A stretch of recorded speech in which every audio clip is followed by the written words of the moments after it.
And what is up, everyone? I am Joe the host. Tonight you can't see me, and that might be a good thing for for my Dun, ratings. dun, Yeah, dun, dude. dun. Yeah, I'm doing the whole John Cena thing tonight.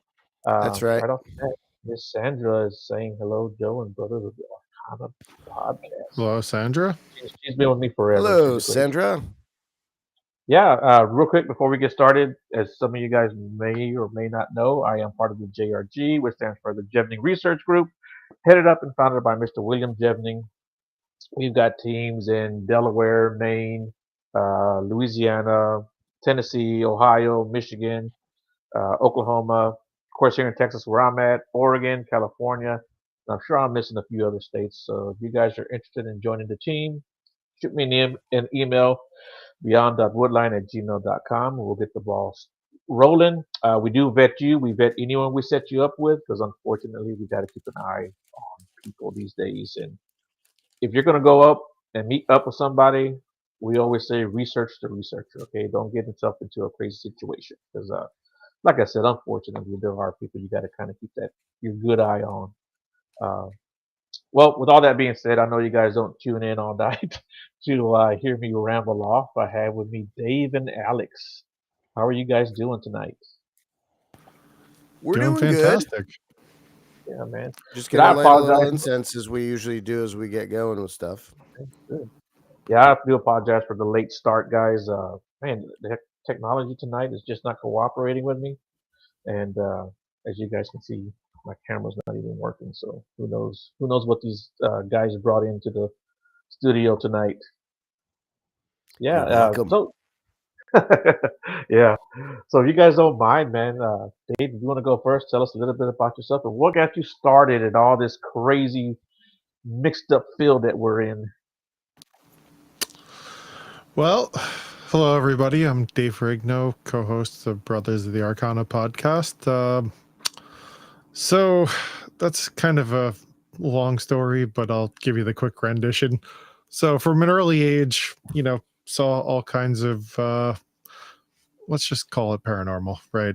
All kinds of different creatures, ghosts, other types of experiences. And I thought that was completely normal. And, you know, in talking to others, it seemed like some people probably thinks it's a little crazy or whatever else, but that's kind of how I just got started with the whole thing. It was just more or less becoming interested in finding out the truth and understanding what exactly I was experiencing and seeing at times. The interactions I had, and through that, did a lot of different paranormal investigations, research. Obviously, nowadays it's a lot easier with the internet versus years ago having to look through books and encyclopedias and other stuff, just trying to figure stuff out. And it's certainly been an interesting journey. And more recently, we started our podcast last year, and we like to talk about anything from the esoterics to cryptids, UFOs, paranormal, whatever else. So that's kind of a quick little intro. Yeah. What about you, Alex? What's got you started into all this? Oh man. First of all, thank you for having us. Very, very happy to be here. And be with my partner and co-collaborator, Mr. David Ferrigno. I started out getting very involved in so all that stuff that Dave was talking about, a lot of the cryptid stuff, a lot of the ghost stuff, that's Dave's side of the fence. I'm more on the metaphysics, uh, ancient history, that kind of a thing, more magic, philosophy, um, hermetics, that kind of thing. So that's more my thing. Um, and it's fascinated me for a long time. Both of us are Masons. We're part of the Freemason fraternity. And we're both past masters of our individual lodges, which is how Dave and I got to meet originally. And then, we're out there smoking cigars about last May or so, like we had been for years before. And finally, I looked at him, he looked at me, and I said, I love you. No, I said, we should do a, uh, a thing that we're talking about anyway, since we used to talk about this stuff all the time over cigars. And we're like, why don't we just try to record this to see if someone else um, might be interested in what we're talking about. And sure enough, almost 1,600 people are, since that's almost our follower base right now on YouTube, which very, very, very, very, very, very, very, very, very, very, very, very, very happy about. Yeah, we're excited. We just want to talk about more stuff. We had a slew of great guests. If you guys want to check us out, that'd be awesome. I guess we could shamelessly plug later on, Oh but yeah, go ahead. Go ahead. no, we've just got it's Brothers of the Arcana on YouTube or Spotify, pretty much any place where you want to be seen. We are, um, and yeah, man. I mean, we're thankful to be on today, talking about really cool stuff. This is what we would do. We have done it for free, so we're trying to make a go at making this a professional thing for us, and so far so good. So we're very Yeah. excited, and you can see we're both on fire right now. So Yes. Yeah. You're both. we You're have- smoking hot. You're smoking hot, guys. Yeah, just burning some incense to cleanse the air. So Yeah. Is that what we That's call right. it now? It's, yeah, That's right. exactly. yeah. No, hey, so Dave, I'm sorry, Dave. Alex, Yeah. you're more into like the esoteric and the ancient stuff. I haven't had a guest really, really define what esoteric means and what it is. How would you describe that? Well, esoterics, it's a pretty abused term. I have to be honest. It's kind of like centennials saying, what do they say? Awesome? No, they don't say awesome. They say, I don't know. There's some word that they're constantly using that just loses all meaning because they're always just discussing it over and over again. Amazing. They love amazing. They just say amazing like every third word. But esoterics is something that is it's out there. It's in it means private or interior. So as opposed to exoteric, which is the external, or the mundane or the profane facing. So in Freemasonry, you talk about the brethren or the profane, the people that are outside the fraternity. A lot of magical orders use the same type of language. Even in Harry Potter, you have the Muggles and the magic people. They make a distinction between sort of like an insider knowledge and outsider knowledge. Whether that knowledge is based on initiatory practices, which usually is, or just based on as little as you paid some money, you got into this organization, and now you have a cachet of being part of whatever this is. Even if it's something that civic organizations like Rotary or Kiwanis, I wouldn't say they have esoteric things, but they have their own jargon, their own way of doing things, their own insider track for the folks that are longtime members. The Masons even more so, because the Masons have that esoteric component. You have part of the fraternity is Scotch and cigars, part of the fraternity is historical, and part of the fraternity is esoteric. So what does that mean? That means in interior knowledge. If you were to do martial arts, it's something called okuden, which is the interior teachings. That means that only the very favored students of the teacher would get that type of training. Everybody else would get a much more watered down type of training. And that was very typical for a lot of martial arts practices, because they didn't trust people to walk around with that level of knowledge. That knowledge could be dangerous. I mean, it's, especially as you get into the magical arts, you get into other stuff. I was just talking with our buddy Randy Sanders, who was on the program a couple of episodes ago.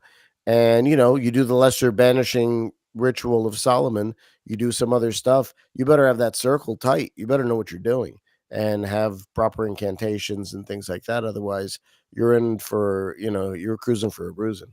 So I hope I've answered your question in terms of esoterics. Excuse me. Mhm. Yeah. So, you mentioned magic a few times already too. Do you practice while you're drinking? So I'm a wuss when it comes to that kind of stuff. I've seen too many things. Mm. We had people and I won't mention any names, but there's a guy who's a very successful YouTuber. He was a martial artist. He had a bunch of other stuff, and he also had some mental health issues apparently, and he ended up committing suicide. There's other people that are in that state, especially people um, that don't take this type of thing seriously, that treat it as just another organization to be a member of. Um, yeah, that stuff is can be very, very dangerous, in my opinion, and it could have long lasting effects way outside of what you might initially experience or have. You could throw your life into an utter hell. So I don't choose to really mess with it very much. Have I done magical stuff in the past? Yeah, I've dabbled, but usually in very particular conditions. What I find is there's other esoteric groups out there that do things, including meditation, other type of practices, more ritualistic, where you're not having to actually do. Um, I think it's called. I always forget the name of it. They've helped me out here. Is it Theurgy? The one, it's Yeah. not theurgy, but so theurgy is when you're praying to a higher power and asking it to intercede on your behalf, right? It's what a lot of Catholics do when they pray to Mary, or they pray to other people to intercede with Jesus, right? They don't know that that's what they're doing, but that's what they're doing. And there's the theromancy or theromagy, where you're basically going to the infernal levels or the other levels, jinn, demons, other spirits, things like that. And basically, what you're doing is you're subjugating them to your will, and they're doing what you want to do because you're forcing them to do that. When you're doing that kind of stuff, first of all, I don't mess with it. I just choose not to. Not judging others, but that's just not for me. Um, I think you can get exactly what you want out of life by working on your interior, working on your inner self, rather than dabbling with that kind of stuff. So, you've been warned. Yeah. Yeah. I've kind of fooled around with it a little bit here and there. I never really took it serious. I believe that it works. I believe Mhm. it can work. But it just for me, it wasn't for me. What about you, Dave? Mhm. Have you ever dabbled?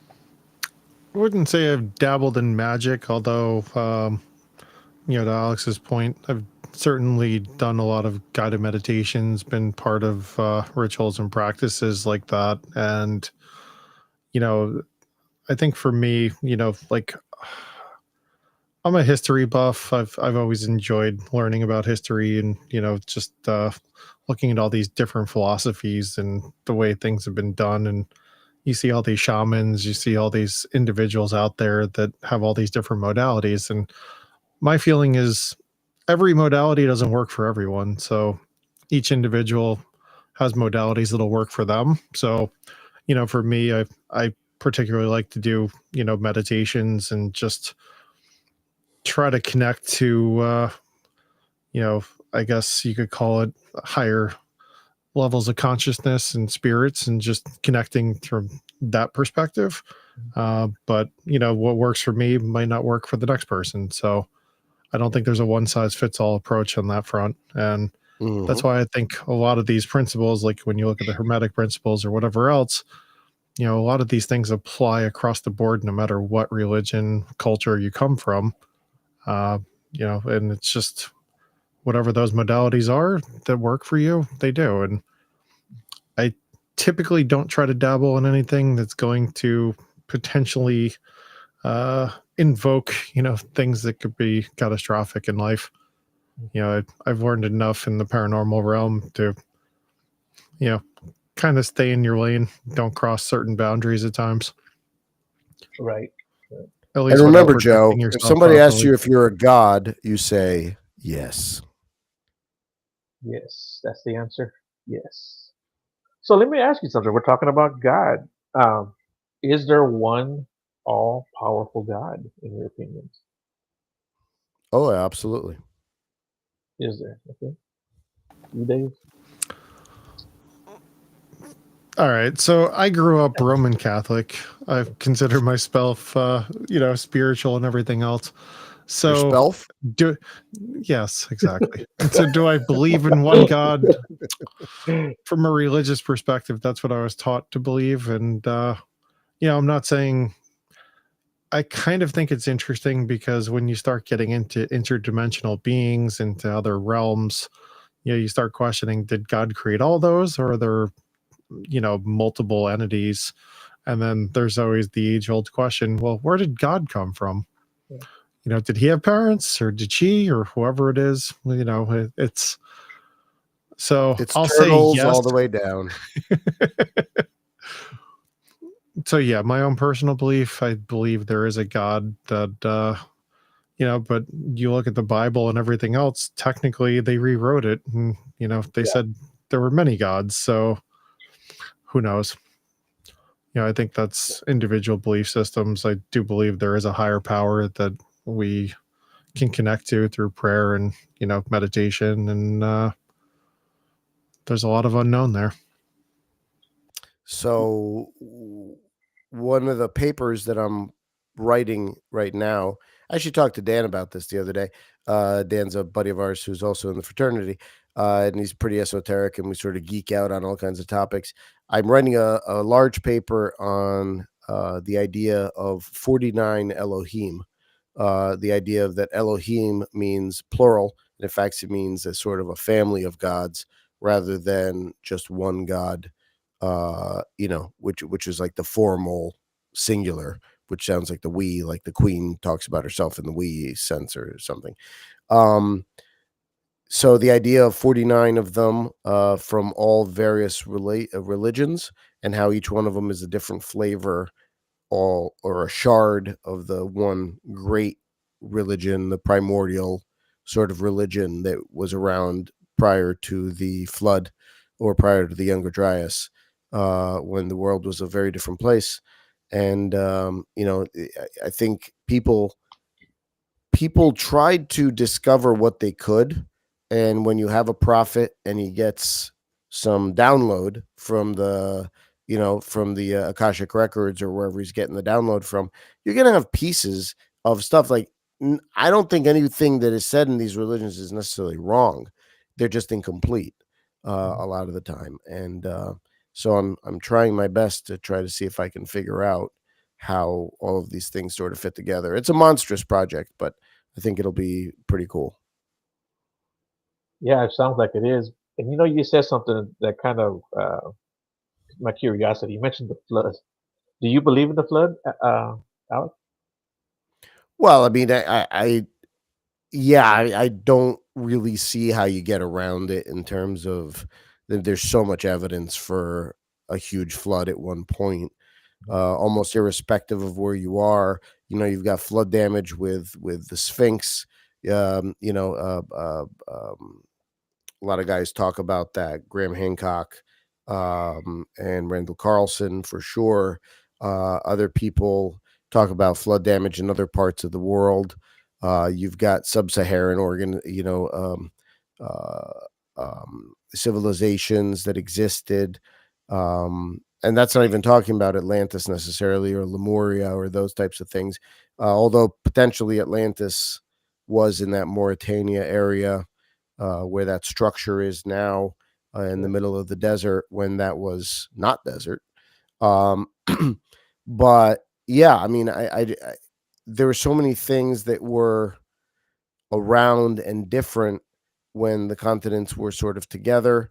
You can make a case that there were all around the Gulf of Mexico, or the Gulf of America, if you Gulf of want to America. go absolutely. America. And so the by the way, I thought that was genius. I'm like, just getting off this. It's like, you can't drill in the Gulf of Mexico. Well, what if it's not the Gulf of Mexico? Can you drill now? That's Yeah. awesome.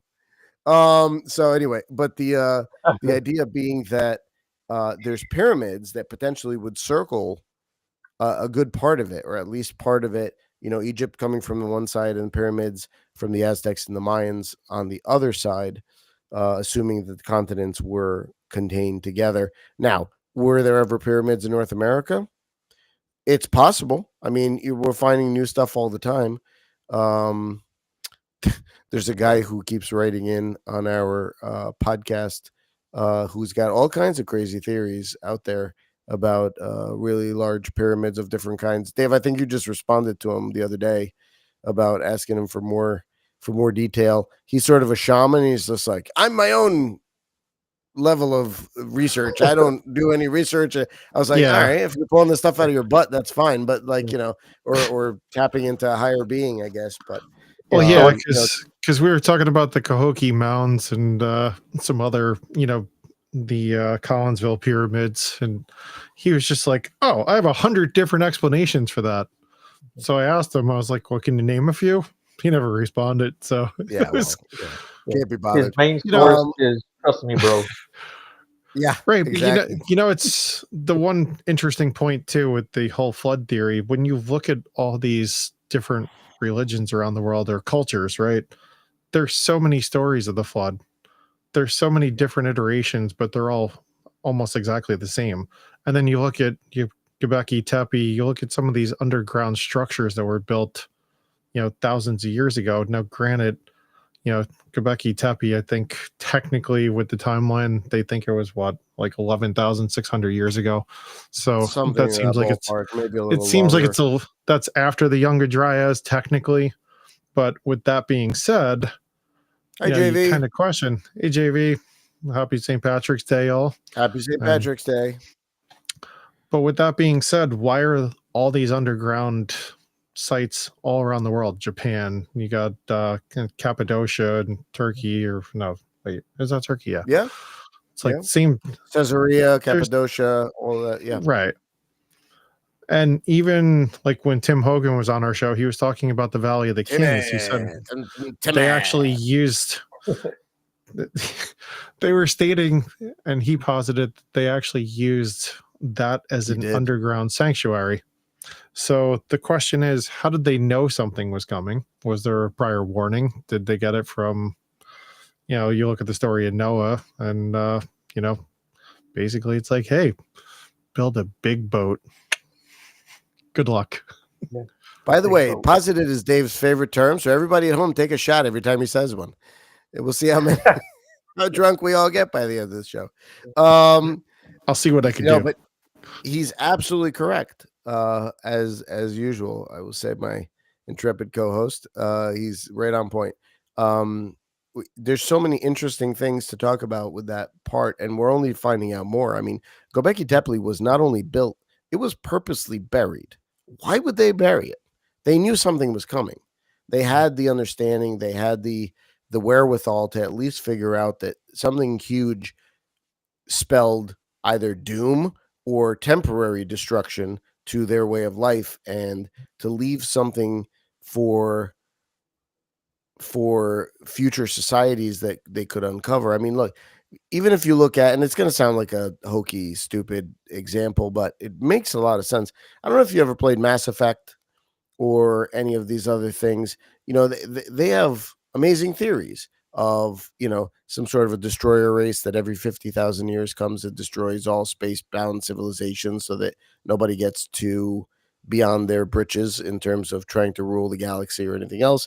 I'm not saying that that's in any way what's happening here, but it's interesting to see how civilizations could react to a cataclysm, an apocalypse of sorts, and how they could still try to push forward their knowledge, their civilization, their understanding to whoever comes next. Maybe then that's just a shot in the dark, because maybe nothing comes next. Maybe it's dead forever, right? Mars is not coming back, probably. Other planets that existed, that may have existed in the solar system that humanity may have been from originally, have probably been destroyed. We're talking about the ones that's out in the between, what am I talking about? Between Mars and Saturn, or Mars and Jupiter. There's that ring of planets that used to, where they, say again?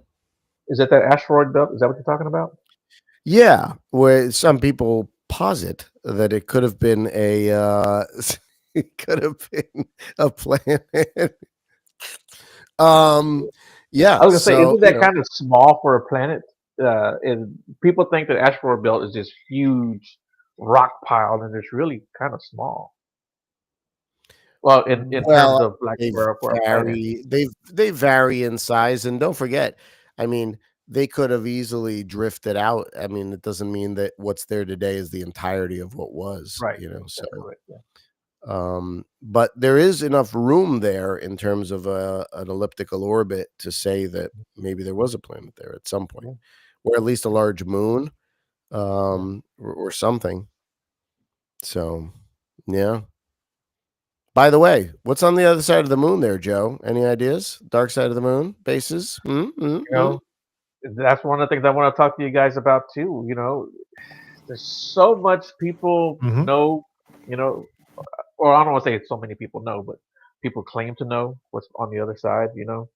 Uh, but how many people have actually been to the moon? To go check it out and research and you hear people saying they're remote viewing. You know, and Yeah. I think remote viewing is very what's the right Remote. word for it? Remote. I think the amount of people that can remote view is very remote. Just like the same thing with psychics. I don't believe 90% of the people on Facebook that say they're psychic. I'm just sorry. I just don't. So Yeah, I think that's an interesting point because I think if you come across somebody you want to do a reading for you, or whether it's tarot or psychic or whatever else, I think it's really important to vet the people properly. And to your point, the biggest thing is I think a lot of times they're fishing for reactions. They're trying to see if you know, they say something generic and you just throw out additional information that could help them to do something. That's why I always feel like if somebody's doing a reading for you, just sit there, you know, keep a straight face, don't say anything, just let them tell you and channel whatever if they're actually doing so. If they are, you'll probably get blown away by whatever they're telling you. And if not, you're just going to get this generic BS that, they're not actually legitimate. right. Yeah, and I've had people on the show who were psychic. I had remote viewers, and I've only talked to one person that I've met personally that nailed so much stuff down about me in my personal life, even from my childhood, nailed it. Who And was I've that? only had her name was Alex, as a matter of fact. Yeah, her Good name was name. Alex. Good name. She talked to me after the show was over, and she told me she was like, "Joe, there's a guy in your house, and he looks like this." She described my dad, and at this point in Oh, time, Hmm. it's like yeah, there's a Very yeah, dude in cool. your basement. yeah, Yeah. yeah, Yeah. yeah, Yeah. He You should lives let him there. out. yeah, yeah, Yeah. yeah. He kept calling me, asking me if I checked the children. Yeah, yeah. Yeah. Yeah. But yeah, she nailed my dad. She nailed our relationship down. She nailed stuff from my childhood. Hmm. Um, and she told me some stuff. She gave me a message basically from my dad. That kind of validated that she was telling me the truth. And uh, her boyfriend at the time was like, dude, she does this everywhere she goes. Like I said, this was after the show, so she wasn't like trying to like be on Sure. this for everybody. And then I met a guy named oh my god, what's his name? He was on one of my earlier shows. Um, I gave him some coordinates because he was like, "Yeah, you give me some coordinates, I can tell you what's there." And I gave him some coordinates that I had, and I mean, he nailed the place perfectly.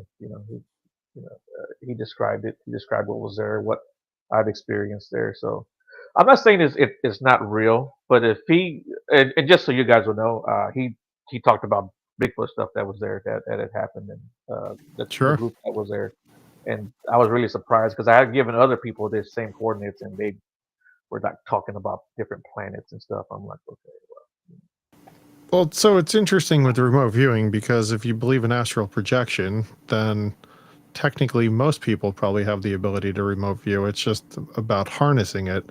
But, getting back to the remote viewing, we've had a couple guests on that have the capabilities of remote viewing.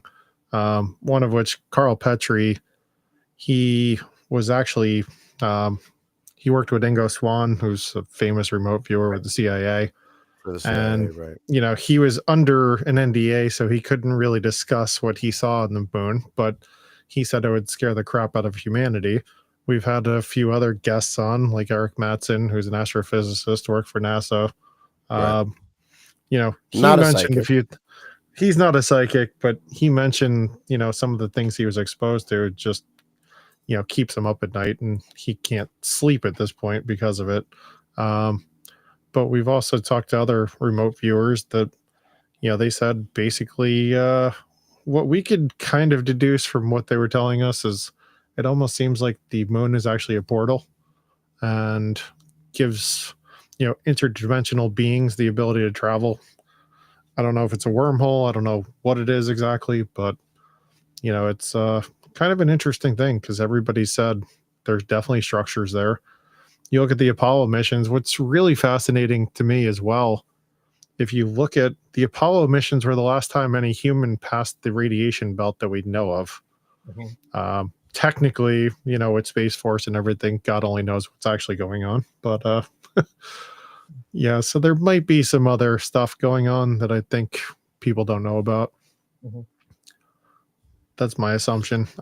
And I feel like only the moon, but the sun itself as well was a portal of some kind. I mean, Tim Hogan's talking about aliens coming in and through the sun, using the sun to emerge into this solar system. So who knows?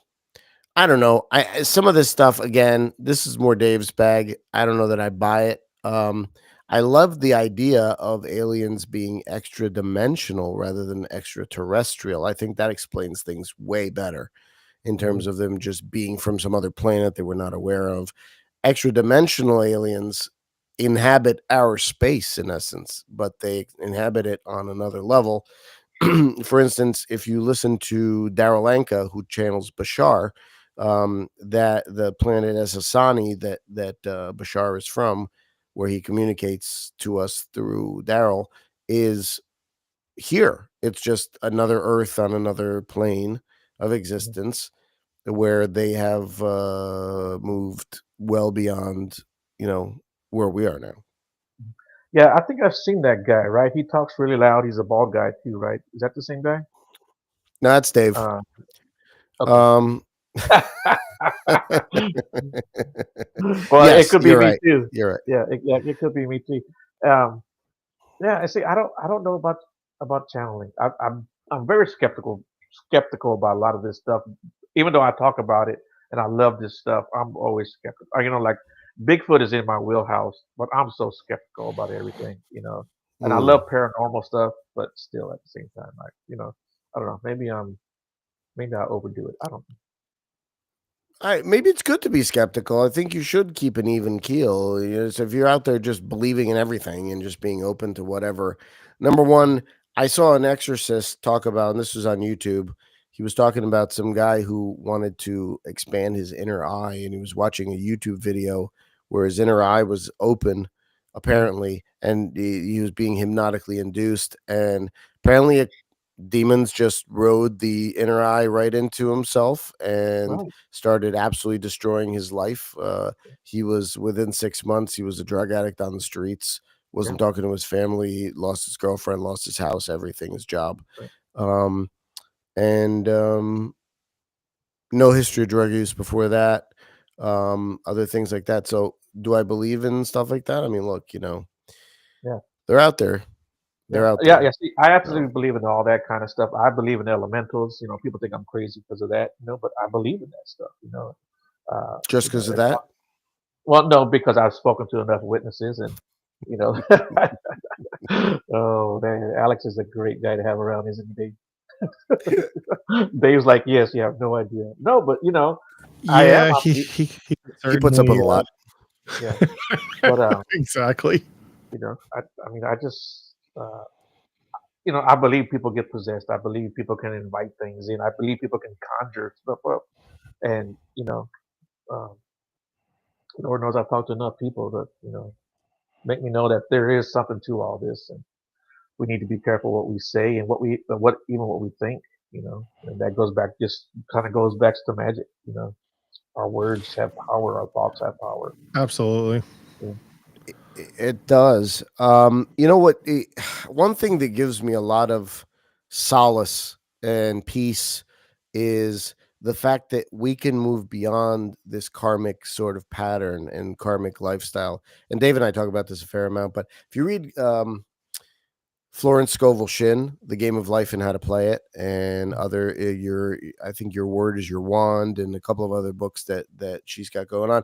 They're very accessible because she writes at I don't want to say a basic level because that'd be insulting it, but like at a simple level, right? So it's plain English, it's easy to understand and sort of metabolize and take in and understand. So but one of the things she talks about, and when she prays for whatever she wants, she always says, and I pray for this under grace in God's time and through to be accomplished through holy means.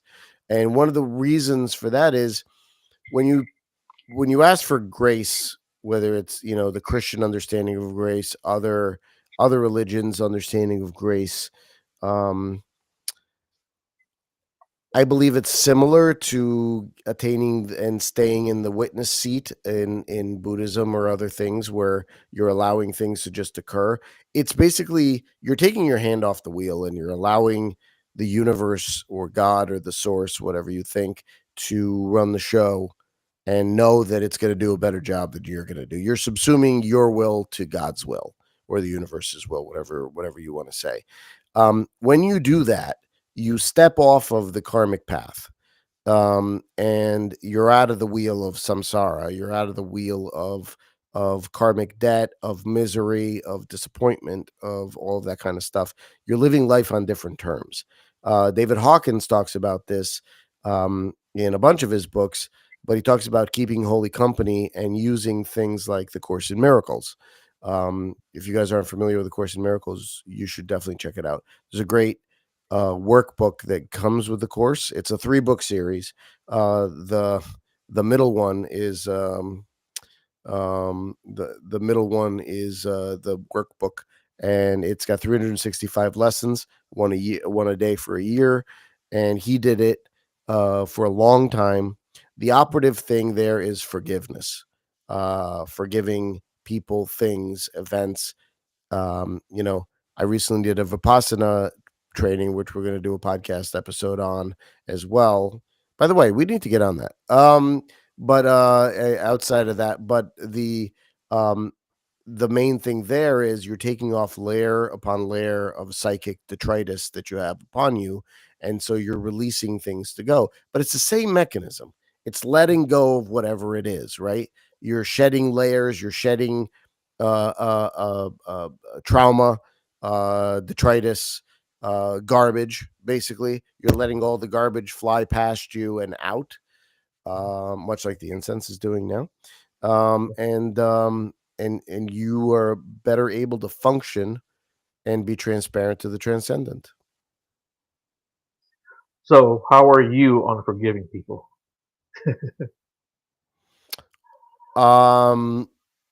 Better than some, not as good as Jesus. I don't know. It's hard to have a continuum because number one, I don't know where everyone else is, and I wouldn't want to put myself up against anyone either because that's not really the point. That's an ego exercise, right? So, how am I forgiving people? I use crucifixes. I use other stuff to channel my to focus, to meditate, to do other things. But even outside of that, and of course incense and other magical things as well. But you try your best, and the thing is consistency. I think is one of the most important things. Having a daily practice, being consistent, meditating, at least an hour a day, for the discipline that I follow now, this Vipassana thing. They tell you 2 hours a day, but that's hard to manage. And yeah, so whether you do that, whatever the modality is to get you there, working that forgiveness, allowing that thing to sort of move through you, and whatever was done to you, put it aside, however you can, as best as you can. I'm not saying it's easy because everybody will come up with every excuse in the book as to why they're right and other people are wrong, and if only that person would, whatever. But at the end of the day, it's really about you and the effect that all this energy and detritus has on you.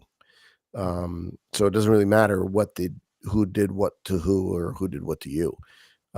It's how you want to live your life on the terms that are best for it. You want to hit that highest and best good. And in order to do that, you need to divest yourself of all the superfluities of life, thereby, living our lives as living stones, put into that building, that house not made with hands, right? If we're to follow the prayer. Yeah. Well, I got a question for Dave. Kind of switch back Sure. to his topic. Yeah. What happens when we leave our bodies? When we're done on this planet? So you're saying when we leave this meat suit?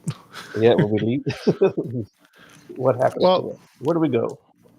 See, that's an interesting thing because, I always thought growing up that there's, the concept of heaven, hell. And we actually had a pretty interesting guest on the podcast, Paulo Santos, who, he flatlined during COVID, went to hell, went to heaven.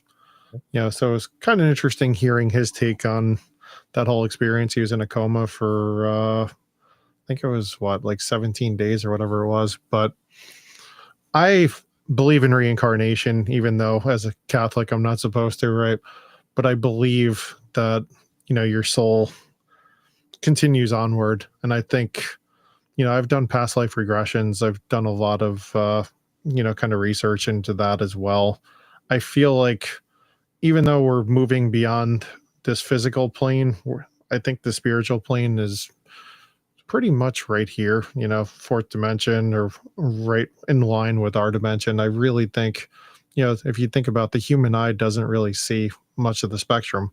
Right. So there might be things in plain sight, but I've communicated with relatives that have passed on, friends that have passed on. So clearly there's something to be said that after you do pass on, this body that we're in obviously gets put to rest, but ashes to ashes, dust to dust, as they say. But I think my feeling, you continue on, and I think you just exist in a different realm at that point. And if you reincarnate and you come back here, I'm a firm believer lessons are repeated until they're learned. Just like Alex was saying, I think it's important to obviously let go of people have wronged you, things that have gone wrong, because those are lessons you were supposed to learn. Whether you want to admit it to yourself or not, it's important to figure out what is the lesson I'm supposed to learn here and move on from that. But Absolutely. I hope that answered your question. Cayman Brown, one of the guys that's on here, may be a brother, based on what he wrote there, but that's very good. If so, welcome, and we're happy to have you. Even if you're not a brother, we're happy to have you. Kind of a follow-up question to that. I know we're kind of running close to time. I don't want to keep you guys past 7 o'clock too much. Well, we started a little late. We can hang for a bit. Yeah, it's no problem. Thanks, man. I appreciate that. So why do you think spirits hang around then after we're supposed to leave? Are they here on Earth? Are they in a different dimension? Or, what's going on? You think, Dave? So I think there's multiple facets to that, because I believe, there's times where I believe people don't realize they died, as an example. There's also spirits that are attached to, objects, buildings, land, whatever it is. I think sometimes they don't want to go to the light, in a sense. They don't want to pass on. They don't want to say, okay, I'm admitting I'm dead and I'm going to go on to that. But I think from that perspective, there's also a lot of, I think there's a lot of other scenarios where you might have, entities that get trapped. Say they were possessed by a demon, or somebody sold their soul, in a sense. Then in that scenario, they can't leave. So I think it really depends on if you're just talking about, like a normal, most worshipful King Solomon Lodge, Phoenix. Okay. Hello, brother. But from that perspective, I really do believe that, it's kind of based on the individual soul and entity itself. And, I think there's also, if you haven't, how can I put this? If you haven't really put yourself in a position where, you were ready to move on, like say, for instance, you might have just wanted to see something out or whatever else, maybe somebody sticking around longer, and, when that's completed, they'll move on. And have you ever come across a spirit, like a full body spirit? I have many times.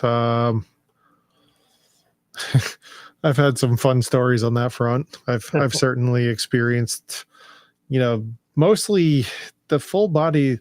A lot of times, as you know, or you probably would know, and other people that do paranormal research, a lot of times you'll see apparitions or you'll see other types of, shadow figures or whatever else. But I've seen full blown entities, whether it was in a church at one point. There was a Revolutionary War soldier I've seen many times and different ones. New Jersey's an interesting case where we live because I live right on Patriots Path, actually. And growing up, I lived on Patriots Path, which is where the Revolutionary War soldiers marched. And yeah, there was a couple nights where we saw full-blown soldiers. Oh, that was good, yeah. Yeah. So I've seen that. And then in terms of other types of entities, I've also seen full demons. I've seen, I guess what you could describe as a jinn, fairies, some other stuff that were full figured. But, at least from an entity perspective, I've also, interestingly enough, I've had an experience when I was down in Orlando. We were on a golf trip and we rented a house, and I've told this story on a few other podcasts, but it was kind of funny because I got to the place. My friends were like, "Hey, you booked the trip. You got this place, you take the master bedroom." So I went into the bedroom, opened up the closet, and in the closet, there was a little door in the back of the closet. And it was just kind of like, all right, that's creepy. And it had a weird vibe to it. So I opened the closet, the little door, and I immediately shut the thing. I was just like, nope, definitely not.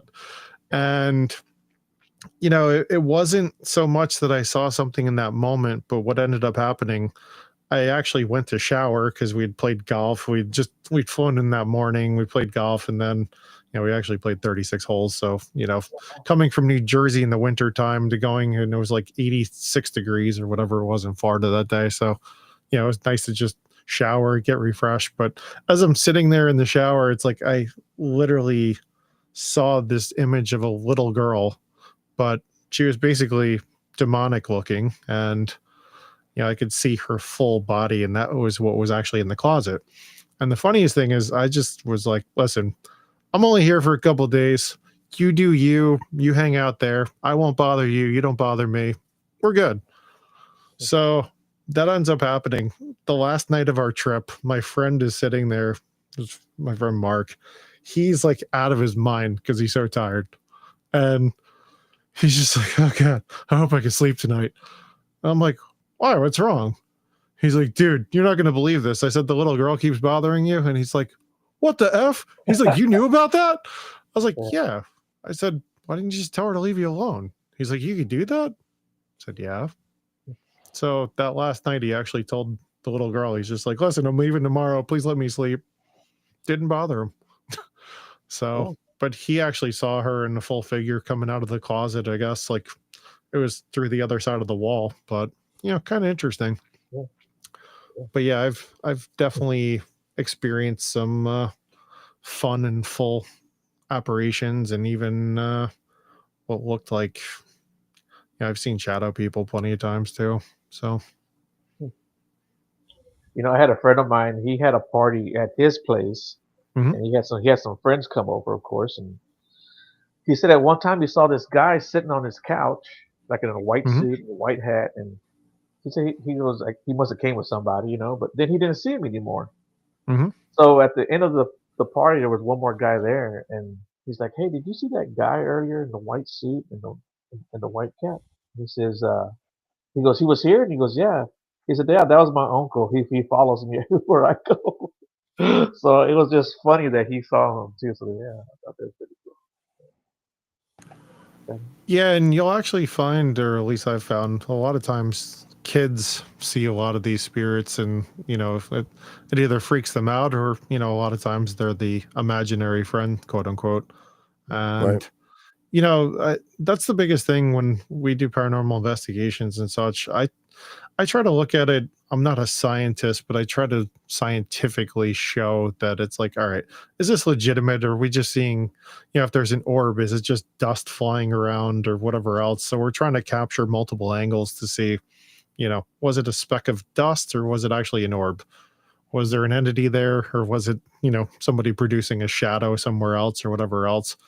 And I always like to at least tell everybody, turn off their cell phones. Do not allow any kind of outside interference.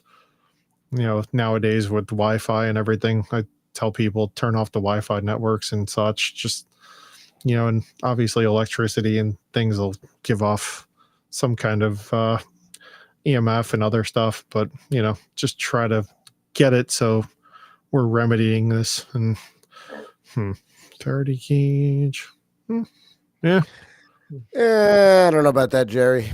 I'm not buying it. Well, could certainly look into that. It's kind of interesting, but I don't think you necessarily get trapped in there. But I mean, if you get trapped, I think there's other things at stake here. There's more unfinished business and things like that. I mean, what he's saying is plausible on its face, but it would have to be definitely further looked into before I'm willing to buy that. In terms of a broad brush, anybody who dies in the hospital gets trapped by a Faraday cage, because that's how he stated it. But I'm assuming Jerry's a guy.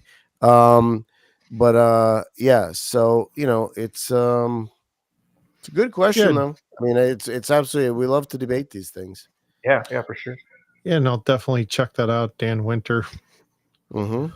Because even Eric Mattson, who's an astrophysicist, and he has various other degrees, but he talked about the paranormal is not what we think it is. And I said to him, I was like, all right, well, you got to come back on the show and explain this, because I'm not an astrophysicist or have advanced science degrees like that. So I'd love to actually hear his explanation on it and why he thinks. So he's going to come back on the show after he's done with the what is it, extremely large telescope in Chile that he's working on right now. Oh yeah. He's busy doing that. Yeah. So I'm not dismissing it, just to be clear. I didn't say I was. I was just we're happy to check it out and look further into it. But my definitely check it out later. Thank you for sharing. Say my gut reaction is somewhat implausible. Yeah, and we appreciate the comment for sure. I hope you don't. Absolutely. Commenting, just like I was telling these guys earlier. I don't know if you were here, Jerry, but I'm in the world of the Bigfoot. That's in my wheelhouse, and I'm skeptical about everything that I see. So that's it's not a bad thing. I don't think the guys are trying to fight with you. So don't take it personal, buddy. But absolutely. Yeah. No, and I'm definitely going to look into that and do some research on it, because I like to, that's the one thing about us and our podcast. We just try to find the truth, and, we might not necessarily know it, because clearly history is not exactly what we think it is. There's a lot of suppression of information, everything else. But so, Joe, from your perspective with Bigfoot, do you feel that there's many of them, or just one, or no, I think there's a breeding population out there. I don't know how many people have. There's so many different counts. There's a 10,000, there's 100,000. Mm-hmm. I don't know. There's quite 100,000. Maybe 10,000 is more of a better number. Or closer to it. But I don't think there's 100,000 of them roaming around. Sure. Why do you think there's so few? I'm not sure why. They did a study with like the black bear and how many black bear that there were, and maybe they breed a little bit more than black bear. I don't know. Nobody knows, but there's not like a lot. There's not like 100,000 black bear if I remember the number correctly. So why would there be 100,000 Bigfoot? Interesting. Yeah. So, do you believe, are they interdimensional beings? Are they just beings that have cloaking? Do they have the ability to just blend in with the I, forest or whatever else? So what are your thoughts on that? I'm very much in the flesh and blood camp, just based on all the witnesses I've talked to and all the other podcasts that cover Bigfoot. The majority of these people are describing a flesh and blood creature. I think these things are the smartest things in the forest by far, and they can avoid us. And it seems like a lot of the sightings Mm. are accidental, or I just think that if these things were interdimensional there and they were able to pop in and out, why would you come to Earth first of all, and why would you shit in the forest, and why would you hunt other animals? They've definitely been seen hunting different animals, hogs and deer, moose, you know, uh, and people that I know, and I'm sure you probably know hunters also. And they walked right up on deer, or deer walked right up on them, and they didn't even see each other. Right. There's a lot of those stories, or like people like, man, I saw a deer, and that some bitch just disappeared. Mm-hmm. So that's what I think. I think that they're just another animal, but extremely smart, smarter than any other animal in the forest.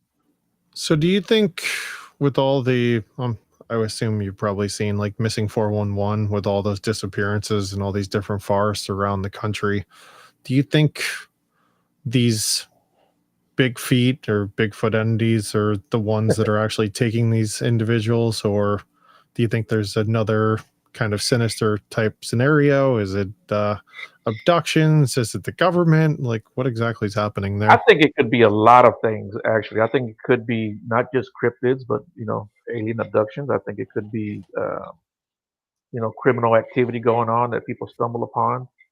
It could be government. Mm. I think that the government probably does a lot more than we really want to think that they do. In terms of the evil things that they probably take people for, and so yeah, I think they're probably a lot more involved in missing than what people think. But I think there's a lot of factors and a lot of different entities and beings at play here, including humans. Interesting. Yeah, I mean, I think in watching. Yeah. Go ahead. Again, Sorry, Alex. these rabbit holes that people go down, and again, it may just be that it's not my bailiwick, so I look at it with different eyes. Maybe I want to believe the stuff that I'm really Right. into, and I don't necessarily want to believe the stuff I'm not as into, which I own up to. I do too. As a human being, you have your preferences, right? So, but yeah, it just seems more far-fetched that, like, aliens are doing cattle mutilations, but, and then people say, "Well, they're doing other stuff too." And that may very well be. I just not my side of the fence. Yeah. I just don't know why aliens will come down here and cut off tongues of the cows. I'm not saying they don't do it. They may very well do it. I just don't know why they're coming down here and slicing off tongues and slicing out eyeballs. You know, that seems to be really Yeah, I don't Yeah, weird. it's know. certainly an interesting question, right? And why And is why it in would certain aliens areas abduct and us others? and want to do their anal probing? I don't know where that even came from, but apparently it's a thing. You've heard about it. I'm sure we laugh about it and joke about it, but people have said that's what happened to them. So I don't Right. know. Yeah. Yeah, and it's funny because you get back to that kind of, for whatever reason, made me think of one of the remote viewers we had on the show. They were actually discussing on the moon. They kind of saw, what was it? Almost like people being harvested, Right. where there was all these, babies and That was Dorothy. yeah, and basically like a Yeah. breeding ground, so to speak, and some other stuff there. So, you know, you, there's a lot of questions, and that's the biggest thing. It's like you got to keep an open mind, because I think there's so much out there that we really don't know. And there was a guy on the Sean Ryan show, I believe, or maybe even Joe Rogan, but I want to say it was Sean Ryan, where he talks about him and he was in the military, him and his little unit walked out into this field, and they saw this big giant well, I say spacecraft, but a big craft that were loading people on board, you know, and there were people doing it. They weren't aliens, you know. He said this thing was about the size of a football field, so that they were loading people, not like military people. right. Very possible, guys. Very possible. Yeah. But I can't dismiss it out of hand. Well, that's the thing. If we've Let's say reversed that. engineered alien technology, or they talk about the TR-3B, the black manta and things of that nature, who's to say we don't have connections already with some of these interdimensional beings? Or